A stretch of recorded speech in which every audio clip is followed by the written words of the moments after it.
Hi friends, welcome back to my YouTube channel car bike deals. ವೀಕ್ಷಕರೇ, ನಮ್ಮ car bike deals YouTube ಚಾನಲಿಗೆ ಸ್ವಾಗತ.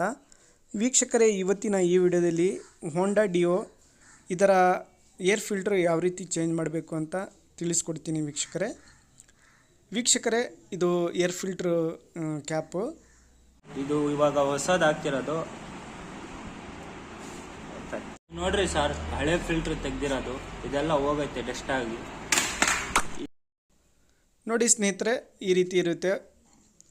ಇದು ಹೊಸ ಏರ್ ಫಿಲ್ಟ್ರು.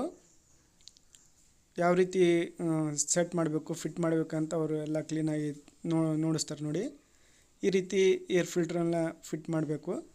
ವೀಕ್ಷಕರೇ, ಇನ್ನೊಂದು ಏನಪ್ಪ ಅಂದರೆ, ಏರ್ ಫಿಲ್ಟ್ರು ಎಲ್ಲ ಡಸ್ಟೆಲ್ಲ ಕುಂತಿದ್ರೆ ಮೈಲೇಜ್ ಬರೋದಿಲ್ಲ, ಮೈಲೇಜ್ ಪ್ರಾಬ್ಲಮ್ ಆಗುತ್ತೆ, ಮೈಲೇಜ್ ಡ್ರಾಪ್ ಆಗುತ್ತೆ.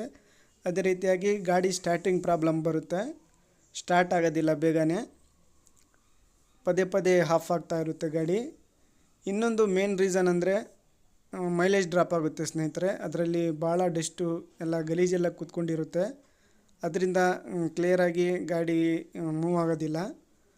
ಅದಕ್ಕೋಸ್ಕರ ಅವಾಗವಾಗ ಗಾಡಿನ ಏರ್ ಫಿಲ್ಟ್ರ್ ಎಲ್ಲ ಚೆಕ್ ಮಾಡಿಕೊಂಡು ಕ್ಲೀನ್ ಮಾಡಿಬಿಟ್ಟು ಎಲ್ಲ ಹೊಸ ಏರ್ ಫಿಲ್ಟ್ರನ್ನ ಫಿಟ್ ಮಾಡಬೇಕಾಗುತ್ತೆ.